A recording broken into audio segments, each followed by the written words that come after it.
اعوذ باللہ من الشیطان الرجیم بسم اللہ الرحمن الرحیم فإن آمنوا بمثل ما آمنتم به فقد اهتدوا فإن تولوا فإنما هم في شقاق فسيكفيكهم الله وهو السميع العليم۔ سورۃ البقرہ پارہ نمبر 1 آیت نمبر 137۔ ہر قسم کی حمد و تعریف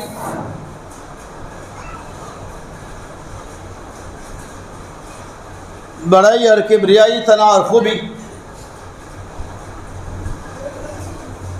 خالق کون و مقام، مالک ارض و سماء، ابدی و لا دوال، لا مثال، لا ند له ولا مثل له ولا ثل له کے لیے لائق و زیبا ہے، جس کی توفیق اور اس کے فضل و کرم سے ہم لوگ جمعہ کے خطبہ مع 2 رکعت نماز ادا کرنے کی غرض و غایت سے آئے ہیں۔ اللہ تعالی ہماری اور آپ کی آمد کو قبول فرماتے ہوئے ہمارے لیے، آپ کے لیے نجات کا ذریعہ بنائے، آمین یا رب العالمین۔ مردوستو، بزرگوں، عزیز ساتھیوں، آج میں جس موضوع کی وضاحت کرنا چاہتا ہوں وہ موضوع ہے عظمت صحابہ۔ مردوستو، بزرگوں، عزیز ساتھیوں، مذہب اسلام یا دین اسلام جو آج ہمارے بیچ پوری دیانتداری، امانتداری کے ساتھ موجود ہے، اس کے اندر صحابہ کرام کا ایک بہت اہم رول ہے۔ جس صحابہ نے محمد رسول اللہ صلی اللہ علیہ وسلم سے احادیث مبارکہ کو سیکھا اور سیکھنے کے بعد اس کو اپنے سینے میں جمع رکھا، اور ان احادیث مبارکہ کو جیسا اللہ کے رسول صلی اللہ علیہ وسلم من نوال ایک دوسرے صحابی، دوسرے تک، صحابی تابعی تک، تابعی تبع تابعی تک، محدثین، اس طرح سے اور رجال کی لمبی فہرست تیار ہوتے ہوئے ہمارے بیچ احادیث صحیحہ کا ذخیرہ آج موجود ہے۔ یقیناً صحابہ کرام کی دین کے نشر و اشاعت میں، دین کو پھیلانے میں بہت بڑی کامیابی، بہت بڑی کوشش رہی، اور صحابہ کرام رضی اللہ تعالی علیہم اجمعین اس دین کے پھیلانے کے خاطر بڑی بڑی مصیبتوں اور پریشانیوں کا سامنا بھی کیا، دکھ اور تکالیف سے انہیں گزرنا بھی پڑا، کانٹوں کے وادیوں اور آگ کے شعلوں پہ چلنا بھی پڑا، جس میں ہتھیار کو آرے سے کٹانا بھی پڑا، کڑاتی ہوئی تیل کے اندر اپنے جسم کو ڈالنا بھی پڑا، لیکن صحابہ کرام رضی اللہ تعالی علیہم اجمعین اپنے ایمان سے ذرہ برابر بھی نہیں ڈگمگائے، ٹس سے مس نہیں ہوئی۔ یہ صحابہ کرام جس کے اسلام کے اندر اتنی بڑی قربانیاں ہیں، جن صحابہ کرام کے ایمان اور یقین کو دیکھتے ہوئے اللہ تبارک و تعالی نے رضی اللہ عنہ ورضوا عنہ کا خطاب ادا فرمایا اور کہا رضی اللہ عنہم، اللہ تعالیٰ ان لوگوں سے راضی ہو گیا اور وہ بھی اللہ سے راضی ہو گیا۔ کیوں یہ خطاب ملا؟ ان کے ایمان و یقین کی بنیاد پر، ایمان و عقیدے کی بنیاد پر، عمل صالح کی بنیاد پر، دعوت و تبلیغ کی بنیاد پر، محمد رسول اللہ صلی اللہ علیہ وسلم کے ساتھ ہماتن ہما وقت گوش گزار رہنے اور ان کے ساتھ دینے کی بنیاد پر۔ اس صحابہ کرام کی جماعت کے بارے میں اس زمانے کے اندر بھی منافقین نے، جو نام نہاد مسلمان تھا لیکن حقیقی معنی میں وہ ایمان کو ظاہر تو کرتا لیکن ان کے دلوں کے اندر ایمان نہیں رہتا، جسے ہم عام زبان میں کہتے ہیں ہاتھ میں چھری اور بغل میں، ہاتھ میں آم اور بغل میں چھری، اس طرح کی حرکات اور سکنات کرنے والے صحابہ کرام کے بھی اتہام لگایا، صحابہ کرام کے بھی تہمتیں لگائی، صحابہ کرام کو کذاب کہا، نعوذ باللہ من ذالک، اس زمانے کے اندر بھی تھا۔ اور آج بھی کچھ ایسے لوگ دنیا میں پائے جاتے ہیں. شیعہ نے علی کے علاوہ، شیعہ تو صحابہ کرام کے ایک طبقہ کو گالیاں دیتے ہی ہیں، وہ الگ میٹر ہے. اس کے علاوہ اہل سنت والجماعت یعنی جو مسلمانوں کی جماعتوں کے اندر ہے، ان کا نام نہ لے تو زیادہ بہتر ہے، لیکن نام لینا اس لیے ہے تاکہ آپ سمجھیں. سلمان ندوی، مفتی سلمان ندوی دیوبند کے بہت بڑے عالم ہیں، نعوذ باللہ من ذلک. انہوں نے صحابہ کرام پہ الزام لگایا ہے اور صحابہ کرام کو کذاب کہا ہے. نعوذ باللہ من ذلک. اتنا بڑا یہ ظالم جنہوں نے صحابہ کرام کے بارے میں یہ کہا ہے کہ بعض صحابہ جہنم میں جائیں گے. نعوذ باللہ من ذلک. اللہ تبارک و تعالی سے فتنہ، ایک بہت بڑا فتنہ ہے امت کے لیے. آج پورے ہندوستان میں یہ میٹر گونج رہا ہے، شاید سوشل میڈیا کے ذریعہ اور دیگر ابلاغ کے ذریعہ آپ نے اس خبروں کو سنا ہوگا، جو خبر نہایت ہی ملعون ہے. اللہ تبارک و تعالی ایسے عقیدہ رکھنے والے کو ہلا کر برباد کر دے. تو یقیناً اسی بنیاد پر میں نے اس موضوع کا انتخاب کیا. اللہ سے دعا کیجیے اللہ تبارک و تعالی ہمیں صحیح بولنے اور سن کر اس کے اوپر عمل کرتے ہوئے صحابہ کرام کے بارے میں وہی عقیدہ رکھنے کی توفیق عطا فرمائے جس عقیدے کی نشر و اشاعت آقا مدنی محمد رسول اللہ سرکار حبیب صلی اللہ علیہ وسلم نے کیا. اللہ عز و جل نے فرمایا فَإِنْ آمَنُوا بِمِثْلِ آمَنْتُمْ بِهِ فَقَدِ اهْتَدَوْا.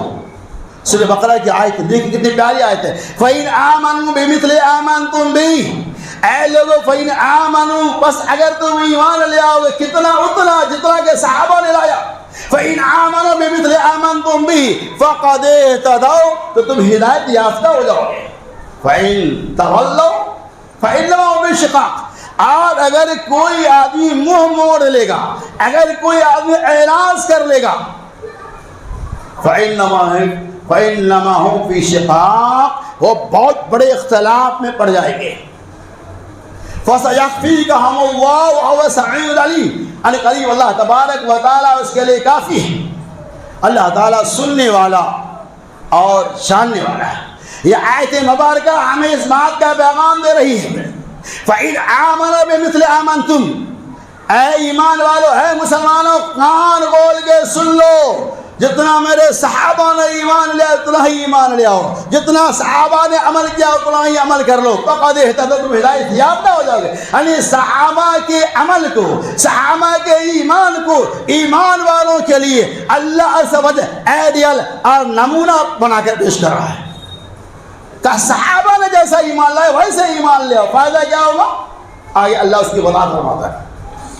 فقد اہتدوا، تم ہدایت یافتہ ہو جاؤ گے، یعنی ہر طرح کے گمراہیت سے بچا لیے جاؤ گے. آج موجودہ زمانہ میں یا گزشتہ زمانے کے اندر جو فتنے رونما ہوئے تھے امت کے اندر، یا جو فتنے آج رونما ہو رہے ہیں، اگر تم صحابہ کرام کو اپنی زندگی کا آئیڈیل بنا لو گے، عرش والے نے اسے گفٹ دیا ہے، عرش والے نے اسے ایوارڈ دیا، انعام دیا ہے. رضی اللہ عنہم ورضوا عنہ، اللہ ان سے راضی ہو گیا اور اللہ ان سے راضی ہے. راضی کا مطلب یہ ہے کہ جتنے بھی صحابہ ہیں وہ تمام کے تمام صحابہ جنت ہیں. آئیے پہلے پوچھتے ہیں صحابہ کے معنی کیا ہوتے ہیں. صحابہ کے لفظی معنی ساتھی کے ہوتے ہیں، دوست کے ہوتے ہیں، ساتھ دینے والے کے ہوتے ہیں. اور صحابی کی تعریف کیا ہے؟ صحابی اسے کہتے ہیں جس نے رسول اللہ صلی اللہ علیہ وسلم کو ایمان کی حالت میں دیکھا ہو اور اسی حالت میں آپ کی وفات ہوئی ہو تو اسے صحابی کہا جاتا ہے. یعنی جس نے آپ صلی اللہ علیہ وسلم کو ایمان، دیکھنے والے تو بہت سارے لوگ ہیں، جس نے دیکھا سب صحابی نہیں، جس نے آپ کو دیکھا اور آپ کے اوپر ایمان لایا یا آپ کو ایمان کی حالت میں دیکھا اور اسی حالت میں آپ کی موت ہوئی تو اسے صحابہ کہا جاتا ہے یا اسے صحابی کہتے ہیں. جس صحابی کے بارے میں آقا مدنی محمد رسول اللہ صلی اللہ علیہ وسلم حضرت ابو سعید خدری رضی اللہ تعالیٰ عنہ کہتے ہیں رسول اکرم صلی اللہ علیہ وسلم نے ارشاد میں لا تسبوا صحابی، اے لوگو، اے میرے ساتھیو، میرے صحابہ کو گالیاں نہ دو. اس رب ذوالجلال کی قسم جس کے ہاتھ میں میری جان ہے، اگر میرے صحابہ کا ایک مد نصف مد خرچ کرنا تمہارے احد پہاڑ سے خرچ کرنے سے بھی زیادہ ہے. یعنی اللہ کے رسول میں پیغام دیتے ہیں میرے صحابہ کو گالی مت دو. میرے صحابہ نے میرے لیے بڑی بڑی قربانیاں پیش کی ہے, اپنی ہتھیلی پہ جان پہ لے کر کھیلا ہے, اپنی جان کی بازیاں لگا دی ہے. ایسے صحابہ کو تو لوگ گالیاں نہ دو. اور ان کا مقام کتنا بڑا ہے, ان کی عظمت اس حدیث پاک سے لگاؤ. امام کائنات محمد رسول اللہ صلی اللہ علیہ وسلم نے فرمایا اگر تم احد پہاڑ کے مانند سونا یعنی اربوں کھربوں روپیہ خرچ کر دو, صحابی کے 1 روپے خرچ کرنے کے برابر بھی نہیں ہو سکتا. صحابی کا اتنا بڑا مقام ہے. اور اگر کوئی بندہ آج کے زمانے میں انہیں گالی دے, کل گالی دے, تو اس سے بڑا ظالم اور کون ہو سکتا ہے.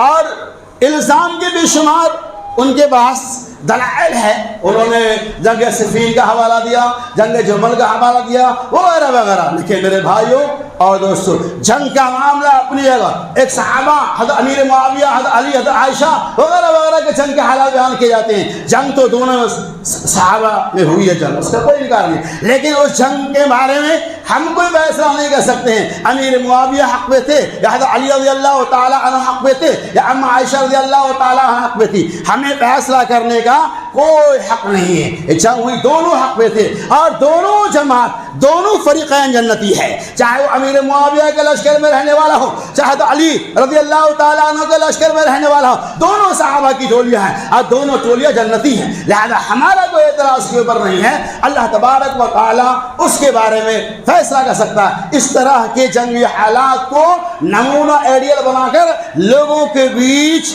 فتنہ انگیزیاں کر رہے ہیں اور صحابہ کرام کے اوپر الزامات لگا رہے ہیں. یہ بالکل فاسد اور باطل عقیدہ ہے. یعنی صحابہ نے واقعی دین کو پہچانا, دین کو سمجھا, دین کو سیکھا. نبی علیہ السلام کے ساتھ حدیث مبارکہ سیکھنے کے خاطر ابا ہریرہ رضی اللہ تعالیٰ عنہ کئی شام تک بھوکے رہ جاتے تھے, لیکن نبی صلی اللہ علیہ وسلم سے جدا نہیں ہوتے تھے. کئی شام بھوکے رہ جاتے, فاقہ کشی کی نوبت آ جاتی, لیکن صحابہ کرام ذرا بھی اس معاملہ میں ہلتے نہیں, ڈگمگاتے نہیں. بے شمار ایسے واقعات آپ کو ملیں گے. ایک مثال کے طور پہ میں آپ کو بتا رہا ہوں, جنگ تبوک کا واقعہ آپ نے سنا ہوگا. جنگ تبوک جو سن 9 ہجری کے بعد واقع ہے, فتح مکہ کے بعد, یہ تقریباً پہلی جنگ فتح مکہ کے بعد, چونکہ فتح مکہ سن 8 ہجری میں ہوا. اس کے بعد 9 ہجری میں غزوہ تبوک رونما ہوتے ہیں اور غزوہ تبوک مکہ سے بہت دور کے فاصلے پہ تھا. اس وقت صحابہ کرام کی تعداد بہت زیادہ ہو گئی تھی. تقریباً جنگ تبوک کے موقع صحابہ کی تعداد 12,000 کے کم و بیش تھی. تنگی کا زمانہ تھا, قحط کا زمانہ تھا, کھانے پینے کا سامان نہیں تھے, لیکن جنگ کا اعلان ہو گیا. صحابہ کرام کی بہت بڑی ٹولیاں غزوہ تبوک کی تیاریاں کر رہے ہیں, اونٹوں پہ, پیدل, جیسے بھی سہولت ہوا جا رہے ہیں, میدان میں پہنچ رہے ہیں. جنگ کا ماحول ہے, کھانے کے لیے کچھ بھی نہیں ہے, پانی تک میسر نہیں تھا, پانی بھی قحط سالی کا زمانہ تھا. صحابہ کرام کی تاریخ بیان کی جا رہی ہے. صحابہ کرام ایک کھجور کو کاٹتے بیچتے, ایک کھجور ایک صحابی کو دیتے, دوسرے کھجور دوسرے صحابی کو دیتے. وہ آدھے کھجور پر گزارا کرتے بھوک کو مٹانے کے. اور بسا اوقات ایسا ہوتا وہ کھجور بھی نہیں ملتا, اس کی تعداد کم ہوتی, تو صحابہ کرام ایک کھجور کو چوس لیتے, چوس کر اپنی پیاس کو بجھا دیتے. وہ چوس کر پھر دوسری صحابی کو اس کھجور کا نوالا بڑھا دیا کرتے. اس ایسے پرفتن ماحول کے اندر صحابہ کرام کی جماعت نے نبی علیہ السلام کا دعویٰ نہیں کیا.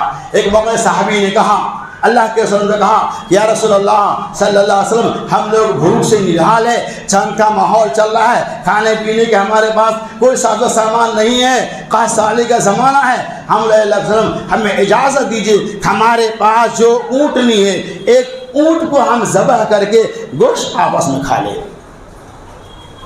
صحابہ کرام کی قربانیاں دیکھیے. نبی علیہ السلام اجازت دے دیے, کہا ٹھیک ہے ایک اونٹنی کو ذبح کر لو. حضرت عمر بن خطاب رضی اللہ تعالی عنہ کو خبر ملی, کہتے یا رسول اللہ صلی اللہ علیہ وسلم, آپ نے صحابہ کو اونٹ ذبح کرنے کی اجازت دے دی ہے, جنگ کے میدان میں اونٹ کی کمی ہو جائے گی اور سواری پر سوار ہو کر ہم کیسے جائیں گے, ایسے ہمارے پاس سواری کی کمی ہے, اگر اونٹ ذبح کر کے کھا لیں گے پھر کس اونٹنی پر سوار ہو کر وہاں منزل تک پہنچیں گے, اور یہ سفر بھی بہت لمبا ہے. اللہ کے رسول آپ اسے منع کر دیجیے۔ عمر بن خطاب کے مشورہ کو قبول کیا گیا، نبی علیہ السلام نے روک دیا۔ عمر بن خطاب نے کہا اے اللہ کے وسلم، صحابہ کے بعد جو بھی کچھ ہے، کھجور ہے، ستو ہے، جو بھی چیزیں ہیں، جو ہے، جواری ہے، آپ انہیں اکٹھا کیجیے اور یا رسول اللہ صلی اللہ علیہ وسلم آپ اس میں برکت کی دعا کیجیے۔ ایسا ہی کیا گیا۔ جن کے بعد جو بھی چھوٹا موٹا سامان تھا، کھان ستو تھا، کھجور کا ٹکڑا تھا، جو تھا، وغیرہ وغیرہ، وہاں اکٹھا کیا گیا، تھوڑا سا بنا، سارے صحابہ جمع کے ایک حصہ بنا۔ اس کے بعد نبی محترم محمد رسول اللہ نے اللہ سے دعائیں کی، اللہ نے بارش کا بھی نزول فرمایا، صحابہ کرام بارش سے بھی سیراب ہو گئے، اور جو سامان کردو نوش کا تھوڑا بہت تھا اس پر اللہ کے دعا کیا، اس کا اتنی برکت ہوئی، صحابہ کرام شکم سیر ہو گئے، پیٹ بھر کر کھا لیے، اور پھر کچھ حصہ بچا ہوا رہ گیا۔ یہ ہے صحابہ کرام کی ٹولیاں نبی علیہ السلام کے ساتھ۔ لیکن آج ایسے صحابہ پہ لوگوں نے، مسلمانوں نے الزام لگایا ہے، آپ بتائیں اس کے بارے میں ہم کیا کہہ سکتے ہیں؟ اسی طرح سے اللہ تبارک و تعالی نے سورہ توبہ کے اندر، سورہ توبہ پارہ نمبر 11 میں اللہ اور آیت نمبر 100 میں اللہ تبارک و تعالی نے اعلان غور دنیا والسابقون الاولون من المہاجرین والانصار والذین اتبعوا بإحسان رضی اللہ عنہم ورضوا عنہ ورضوا عنہ وأعد لهم جنات تجری من تحتها الانہار خالدین فیہا۔ دیکھیے اللہ تعالیٰ کتنا پیارا پیغام دے رہا ہے۔ پیغام دیکھیے کیا ہے، اللہ نے کہا السابقون الاولون، وہ جو لوگ پہلے پہل میں سبقت لے جانے والے تھے، وہ کون لوگ تھے؟ من المہاجرین والانصار، مہاجرین مکہ بھی تھے اور انصار مدینہ میں تھے، والذین تبعوا بإحسان، اور وہ لوگ بھی تھے جو آپ کی اتباع اور پیروی کرنے والے تھے، جو بھلائی کرنے والے تھے، رضی اللہ عنہم، اللہ ان سے راضی ہو گیا اور وہ لوگ اللہ سے راضی ہو گئے۔ انعام جاؤ اعد لہم، اللہ نے ان کے لیے ایسی جنت تیار کر دی جس کے اندر نہریں جاری ہیں اور اس میں وہ لوگ ہمیشہ رہیں گے۔ آگے لقد تاب اللہ علی النبی، اللہ تعالیٰ نے نبی کی توبہ کو قبول کر لیا۔ کب؟ جب ان نبیوں نے والمہاجرین والانصار، جب مہاجرین نے اور انصار نے اتبعوا فی الساعۃ العسرا، تنگی کے عالم میں محمد رسول اللہ صلی اللہ علیہ وسلم کو ساتھ دیا۔ ابھی میں آیت و بینات پہ غور کرو، السابقون الاولون من المہاجرین والانصار۔ اب یہاں دیکھیے اللہ کیا پیغام دیتا ہے، سابقون الاولین، پہلے سبقت لے جانے والے، وہ کون لوگ ہیں؟ والمہاجرین، مہاجرین میں سے ہیں اور انصار میں سے ہیں، اور وہ لوگ ہیں جو آپ کی اتباع اور پیروی کرنے والے ہیں۔ ایسے لوگوں کے بارے میں اللہ نے اعلان کر دیا رضی اللہ عنہ ورضوا عنہ، اللہ ان سے راضی ہو گیا اور وہ اللہ سے راضی ہے۔ اب اس آیت پاک پہ غور کیجئے کہ اللہ تعالیٰ نے مسلمانوں کو کیا پیغام، سابقون الاولین سے کیا مراد ہے؟ غور سے آپ سنیے، سابقون الاولون سے مراد، محدثین کے درمیان گرد اختلافات ہیں، بعض لوگ کہتے ہیں سابقون الاولین سے مراد تمام صحابہ ہے، اور بعض لوگ کہتے ہیں سابقون الاولین سے مراد صرف بدری صحابی ہے، اور بعض لوگ کہتے ہیں سابقون الاولین سے مراد بیعت رضوان میں شریک ہونے والے صحابہ کرام۔ مختلف رائے ہے، لیکن علامہ شوقانی رحمۃ اللہ علیہ کا جو واضح قول یہ کہ والسابقون الاولین سے مراد مہاجرین مکہ اور انصار مدینہ، ایک مہاجرین مکہ ہے اور دوسرا انصار مدینہ ہے، یہ دونوں مراد ہیں۔ نمبر 3 میں وہ لوگ بھی مراد ہیں جو صحابہ کرام کی اتباع اور پیروی کرنے والے، مطلب یہ ہوا کہ سابق الاولون سے مراد نمبر 1 کہ پہلا وہ مراد ہے جو صحابہ کی ٹولیاں سب سے پہلے ایمان لانے والے ہیں، جو نبی علیہ السلام کے اوپر 5 لوگ یا اس کے علاوہ لوگوں نے ایمان لایا، سابقون الاولین سے مراد وہ لوگ ہیں، اور دوسرے سابقون سے مراد صحابہ کرام کی دوسری ٹولیاں ہیں۔ تو پہلے ایمان لانے والا کون لوگ ہیں؟ سن لیجیے، مردوں میں حضرت علی، مردوں میں حضرت ابوبکر رضی اللہ تعالیٰ عنہ، بچوں میں حضرت علی رضی اللہ تعالیٰ عنہ، غلاموں میں زید بن حارثہ رضی اللہ تعالیٰ عنہ، اور لونڈیوں میں ام ایمن رضی اللہ تعالیٰ عنہ، اور عورتوں میں خدیجہ الکبریٰ رضی اللہ تعالیٰ عنہ۔ سابقون الاولین سے بعض لوگ ان 5 کو بھی شمار کرتے، یہ بھی ہے لیکن اس کے علاوہ بھی اور جن صحابہ نے جن لوگوں نے بھی سابقون الاول سے مراد ملا وہ لوگ بھی اس میں شامل ہے۔ خلاصہ کلام یہ ہے سابقون الاولین سے مراد جو پہلے ایمان لائے وہ صحابی ہیں، یا ان کا مقام ہی الگ ہے۔